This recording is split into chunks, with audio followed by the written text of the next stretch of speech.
नमस्कार दोस्तों, राधे राधे, जय श्री कृष्णा। दोस्तों स्वागत है आपका फिर से इस चैनल पर। दोस्तों सच्ची श्रद्धा से कमेंट में जय श्री राधे कृष्णा जरूर लिखें। दोस्तों वर्तमान समय में हम जिस युग में जी रहे हैं उसे कलयुग कहा गया है। चारों युगों में कलयुग को श्रापित युग कहा गया है। धर्मशास्त्र में भी इस बात का वर्णन है कि जब कलयुग अपने चरम पर पहुंचेगा तब इस धरती से धर्म का नाश हो जाएगा और उस समय भगवान विष्णु कल्कि के रूप में इस धरती पर अवतरित होकर कलयुग का अंत करेंगे और पुनः धर्मयुग की स्थापना करेंगे। पर क्या दोस्तों आप सभी को पता है कि भगवान श्री कृष्ण ने महाभारत काल में बता दिया था कि आने वाला समय यानी कि कलयुग कैसा होगा। इतना ही नहीं, भगवान श्री कृष्ण ने कलयुग के 5 कड़वे सत्य भी बताए थे जो आज देखने को मिल रहे हैं। वह कौन से हैं 5 कड़वे सत्य? दोस्तों यदि आप भी जाना चाहते हैं तो इस वीडियो के एंड तक बने रहेगा और अगर अब तक इस चैनल को सब्सक्राइब नहीं किया है तो चैनल को सब्सक्राइब करके बेल आइकन को प्रेस कर लीजिए। तो चलिए बिना टाइम वेस्ट किए शुरू करते हैं। दोस्तों महाभारत काल में जब पांडव युद्ध क्रीड़ा में अपना सब कुछ गवा देते हैं तब उन्हें वनवास जाना पड़ता है। वनवास जाने से पहले भगवान श्री कृष्ण से मिलते हैं और कहते हैं, हे भगवान, युद्ध क्रीड़ा में सब कुछ गवा देने के बाद हम 5 भाई द्रौपदी के साथ वनवास जा रहे हैं, लेकिन जाने से पहले हम यह जानना चाहते हैं कि आने वाला युग कलयुग कैसा होगा। उस समय के मनुष्य कैसे होंगे, लोगों के विचार कैसे होंगे और मोक्ष की प्राप्ति कैसे होगी। पांडवों के मुख से ये सारी बातें सुनकर भगवान श्री कृष्ण थोड़ी देर सोच विचार करते हैं और फिर पांडवों से कहते हैं, पहले आप सभी वन जाइए और वन में जो भी आपको जो कुछ भी दिखे वह आकर मुझे बताइए, तब मैं आप सभी को इन प्रश्नों का जवाब दूंगा। अब भगवान श्री कृष्ण के कहे अनुसार 5 भाई वन में चले गए और वन में जो कुछ भी उन्हें दिखाई दिया उसे देखकर वह हैरान हो गए। उन्हें अपनी आंखों पर विश्वास नहीं हो रहा था। कुछ समय बिताने के बाद वह सभी भगवान श्री कृष्ण के पास लौटते हैं, लेकिन इस बार पांडवों के मस्तक पर सिकंदा और वे किसी उलझन में पड़े नजर आ रहे थे। जब भगवान श्री कृष्ण ने उनकी ऐसी दशा देखी तो उनसे रहा नहीं गया और भगवान श्री कृष्ण ने कहा, आप सभी किस सोच विचार में मग्न हैं, हमें बताएं, अगर संभव होगा तो हम उसका समाधान अवश्य करेंगे। भगवान श्री कृष्ण के मुख से यह बात सुनकर पांडुपुत्र युधिष्ठिर ने हाथ जोड़कर उनसे कहा कि है माधव, हमारी शंका उन दृश्यों को लेकर है जो हमने वन में देखा। उनकी कल्पना हमने कभी सपने में भी नहीं की थी।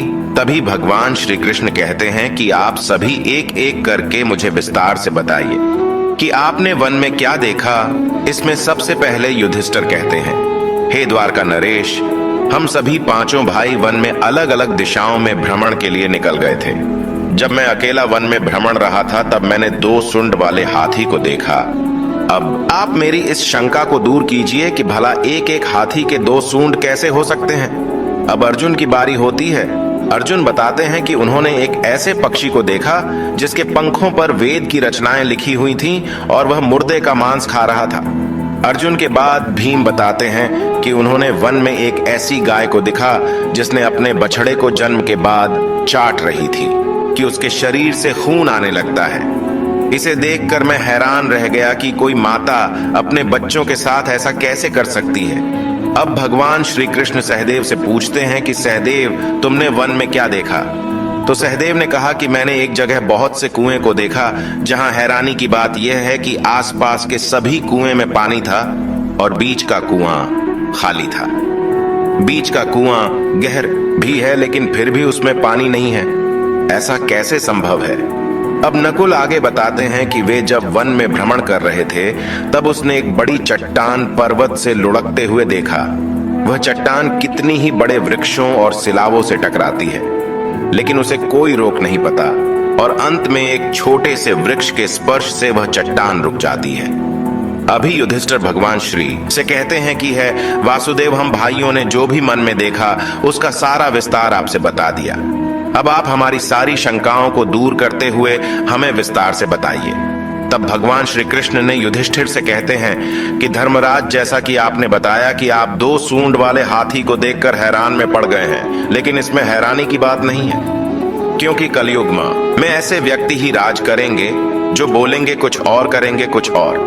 उनके मन में कुछ और, कर्म में कुछ और होगा। यह लोग शोषण करने का एक भी मौका हाथ से जाने नहीं देंगे। यह बस अपने ही हित की बात सोचेंगे। अब भगवान श्री कृष्ण अर्जुन से कहते हैं कि है पांडुपुत्र अर्जुन, तुमने वन में एक ऐसे पक्षी को देखा जिसके पंख पर वेद की रचनाएं लिखी हुई थीं और वह मुर्दे का मांस खा रहा था। लेकिन इसका मतलब यही है कि कलयुग में ऐसे ही लोग होंगे जो कहने को तो विद्वान ज्ञानी पुरुष कहलाएंगे, किंतु इनका आचरण राक्षसी होगा।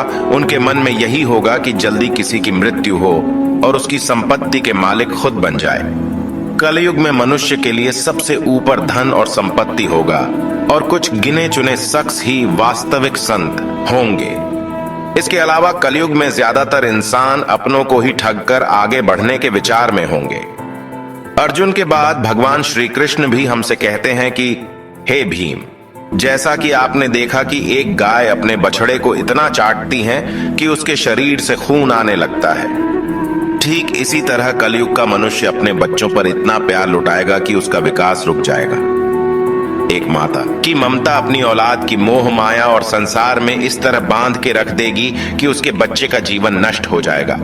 अगर किसी का बेटा घर द्वार छोड़कर साधु बन जाएगा तो उसके दर्शन को हजारों व्यक्ति जाएंगे, किंतु अपना बेटा साधु बनेगा तो वह रोएंगे, विलाप करेंगे कि मेरा बेटा गलत रास्ते पर चला गया।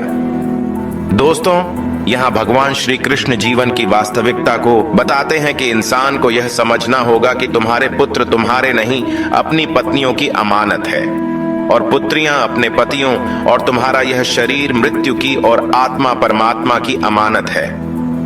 भीम की जिज्ञासा को शांत करने के बाद भगवान श्री कृष्ण सहदेव को कहते हैं कि सहदेव, जैसा कि तुमने वन में देखा कि एक साथ कई कुएं हैं थे, लेकिन सिर्फ बीच का कुआं खाली था। इसका मतलब यह है कि कलयुग में धनी व्यक्ति अपनी मन की खुशी के लिए विवाह उत्सवों में धन खर्च करेंगे, लेकिन अपने आस पड़ोस किसी गरीब को देखकर उसकी मदद नहीं करेंगे, फिर चाहे वह गरीब उनका सगा ही क्यों ना हो। अपनी मौज मस्ती के लिए, खुद को खुश रखने के लिए वह शराब, कबाब और फैशन में पैसे उड़ाएंगे, लेकिन किसी के आंसू को पूछना अपना कर्तव्य नहीं समझेंगे। कलयुग में अन्न तो होगा और धनी लोग उसका उपभोग करेंगे, लेकिन गरीब व्यक्ति एक एक दाने के लिए तरसेंगे और ऐसे ही मर जाएंगे। भगवान श्री कृष्ण की यह सारी बातें सुनकर सहदेव थोड़े दुखी हो जाते हैं, लेकिन इस कटु सच के सामने वह क्या ही कर सकते थे। अब भगवान श्री कृष्णा नकुल से कहते हैं कि नकुल, जैसा कि तुमने वन में देखा कि एक बड़ी चट्टान पर्वत से लुढ़कती हुई बड़े बड़े वृक्षों और विशालकाय चट्टानों से टकराती हुई आती है। वह रुक नहीं पाती है, लेकिन एक छोटा सा वृक्ष अपने स्पर्श से ही उसे रोक देता है। इसका मतलब है कि मनुष्य की बुद्धि क्षीण होती जाएगी और उसके जीवन का पतन होगा, लेकिन उसके पतन को एक धन रूपी वृक्ष रोक नहीं पाएगा, पर हरि नाम रूपी एक छोटा सा पौधा व्यक्ति का पतन रोकने के लिए सक्षम होगा। अतः कलयुग में हरि नाम ही एक मोक्ष का मार्ग होगा, अगर व्यक्ति धन का लालच छोड़कर भगवान की भक्ति में रम जाएगा।